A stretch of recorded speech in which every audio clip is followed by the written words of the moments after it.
नमस्कार सुस्वागतम welcome to my channel be good and do good.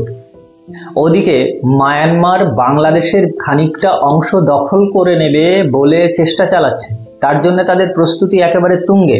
তাদের কাছে এমন এমন যুদ্ধ জাহাজ এসে হাজির হয়েছে, তাদের কাছে এমন এমন যুদ্ধের জন্য ব্যবহার করার যে হেলিকপ্টার, এমন মর্টার শেল সব এসে হাজির হয়েছে, সেদিকে বাংলাদেশের ইউনূস বাবুর কিন্তু কোনো খেয়াল নেই।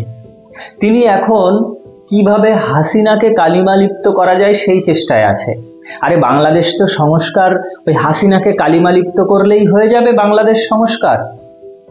এরা কি ভেবেছে এরাই জানে। যাই হোক, দেখছিলাম যে মায়ানমার থেকে যে বিপদ আসছে সে বিষয়ে বাংলাদেশ যথেষ্ট উদ্বিগ্ন নয়, আরো বেশি সচেতন হওয়া উচিত ছিল। ওদিক থেকে রোহিঙ্গাদের যে ঢল আসতে শুরু করেছে আবার, সেটাকে আটকাতে পারবে কি এই ইউনূস প্রশাসন? এরা এখন ওই যে হাসিনার যে গুম করার যে ঘটনা, সে ৩৫০০ নাকি গুম করেছিল হাসিনা, সেই দোষ দিচ্ছে। একটা তদন্ত কমিশন বসিয়েছে, তদন্ত কমিশনের রিপোর্টও এসে গেছে এবং আবার কমিশন বলছে আরো ১ বছর সময় লাগবে। কিন্তু তার মধ্যে তাদের আবার একটা রিপোর্ট এসেছে যে হাসিনাই এর জন্য দায়ী।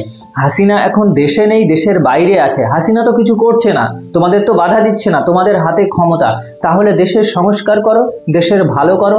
তা না করে এরা হাসিনাকে কালিমালিপ্ত করার জন্য, মানে হাসিনাকে ভয় পাচ্ছে, তো খুব মারাত্মক ভয় পাচ্ছে। আবার যে হাসিনা সে দেশে যেতে পারে, হাসিনা যে সে দেশে যাবে, সেটা তারাও বিশ্বাস করছে। এই ইউনূস বিশ্বাস করছে। এই ইউনূস অ্যাকচুয়ালি তো আমেরিকার সিআইএ এর এজেন্ট হিসেবে কাজ করছে, নইলে এতদিন ইউনূস টিকে থাকতে পারতো না।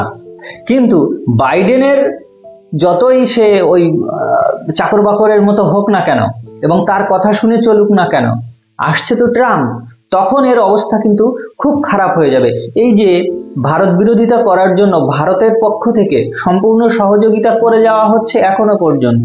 এই যে 468 মেট্রিক টন আলু বাংলাদেশে পাঠানো হয়েছে, আরে টাকা দিয়েই তো কিনবে, কিন্তু টাকা দিয়ে কোথার থেকে কিনবে? এই দামে কোথার থেকে পাবে এত অল্প দূরত্বের মধ্যে?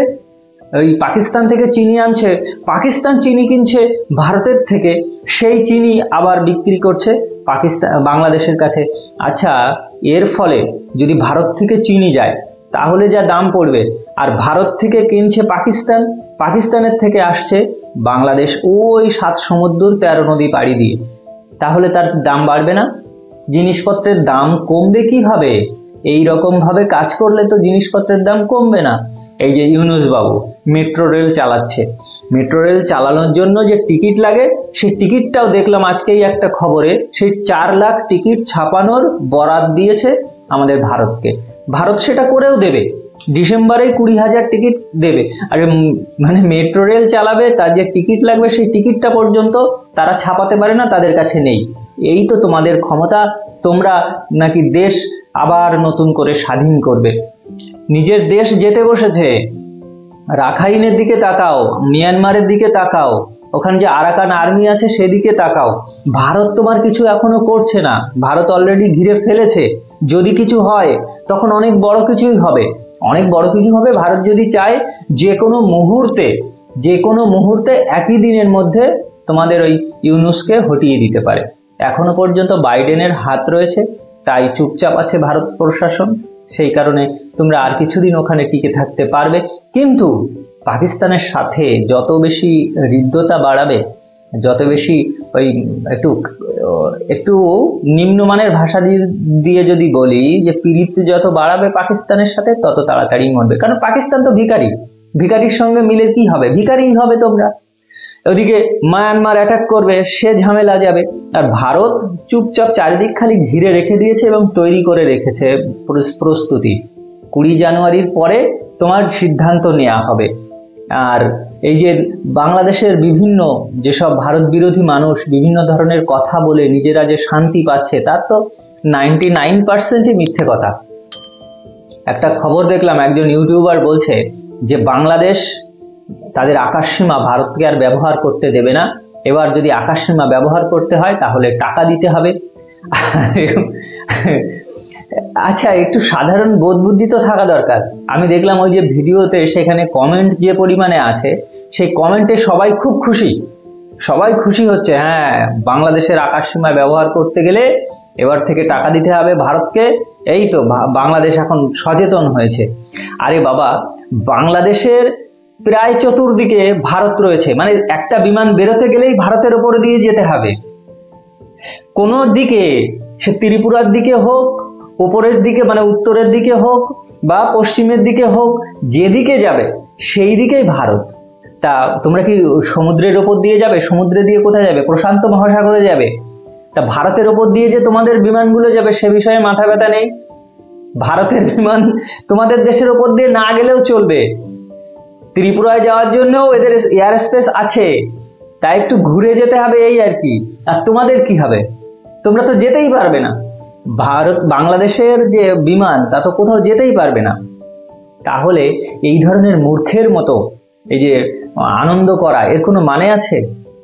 এইরকম করে কোনো লাভ নেই। কারণ তোমাদের দেশের যে আসল চালচিত্র, যে সংখ্যালঘু নিপীড়নের কথা, এসব কিছু কিন্তু প্রকাশ হচ্ছে। এখন সোশ্যাল মিডিয়ার যুগ, সারা পৃথিবীর ব্যাপী মানুষ দেখছে। সুনামগঞ্জের ভিডিও সব দেখলাম, গতকালও হয়েছে কত ঘটনা সব জানি। চিন্ময় প্রভু, তাকে জামিন তো দেয়া হবে নাকি, তার শুনানি পর্যন্ত হচ্ছে না, কার ইশারায় হচ্ছে? এসব মানুষ বোঝে না, মানুষ সবই বুঝতে পারছে। যেমন ওই স্বৈরচারী অবস্থার একটা পিক আওয়ার থাকে, সেই পিকে যখন চলে যায় তারপরে তার পতন হয়। হাসিনা যেমন পতন হয়েছে, কিন্তু তার মধ্যেও কিছুটা ডেমোক্রেসি ছিল, তার মধ্যে ডেমোক্রেসি ছিল বলেই 15 বছর শাসন করেছে। তারপরে সে দেশ ছেড়ে এসছে, কিন্তু এখন যারা বসেছে পুরোটাই স্বৈরাচারী, মানে সরকার গঠনটা থেকে পুরোটা স্বৈরাচারিত্বের সব সময় প্রমাণ পাওয়া যাচ্ছে। এবং এর হয়তো ভারত কিছু অ্যাটাক করেনি বা সেরকম আক্রমণাত্মক কিছুও বলেনি, কিন্তু এর ফল তোমাদের জন্য মারাত্মক কঠিন হতে যাচ্ছে। এই যেমন ধরুন জয়শঙ্কর বাবু সেদিন লোকসভায় 2 দিন আগেই বলেছেন যে ভারতের বিষয়ে আমরা যথেষ্ট কনসার্ন, আমরা সে বিষয়ে উদ্বিগ্ন, সেখানকার সংখ্যালঘুদের উপরে যে ঘটনাগুলো চলছে সেগুলো আমরা খেয়াল রাখছি, সবই নজরে আছে, ঠিক সময় মতো সঠিক ব্যবস্থা নেওয়া হবে মাত্র। তো ইউনূস বাবু যদি মনে করে ভারত এতদিন চুপ করে আছে তাহলে আমার আর কোনো সমস্যা নেই, তোমাদের দেশের যে ব্যবসা বাণিজ্য সেটা কিভাবে ধ্বংস হচ্ছে সেটা কি মাথায় আছে? আমেরিকায় কাপড় রপ্তানি করা হয়, তাই তো? বাংলাদেশের গার্মেন্ট শিল্প সত্যি সারা পৃথিবীর প্রথম 5-এর মধ্যে থাকে। তো সেই শিল্প আমেরিকায় যে রপ্তানি হতো সেটা 3.33% কমে গেছে, অর্থাৎ 6 বিলিয়ন ডলারেরও বেশি যে রপ্তানি সেটা কমে গেছে। তাহলে তার অর্থনীতির উপরে সে প্রভাব পড়বে না? পড়ছে তো, অর্থনীতির উপর প্রভাব পড়ছে। তোমাদের দেশের অর্থনীতি দিন দিন ডুবে যাচ্ছে, বাংলাদেশের টাকার যে দাম দিন দিন কমে যাচ্ছে। এটা যদি সাধারণ মানুষ, ওই যারা খুব চিৎকার করছে, তারা যদি একটুখানি অর্থনীতিটা বিষয়ে বুঝতো, যদি দেখতো, তাহলে ভারতের বিরুদ্ধে চেঁচামেচি করতো না। তোমাদের সেন্ট মার্টিনই তো দখল করতে নিতে যাচ্ছে এখন আরাকান আর্মি। দেখো আরাকান আর্মিকে ঠেকাতে পারো কিনা সেই চেষ্টা করো, ভারতের পিছনে লেগে কোনো লাভ নেই।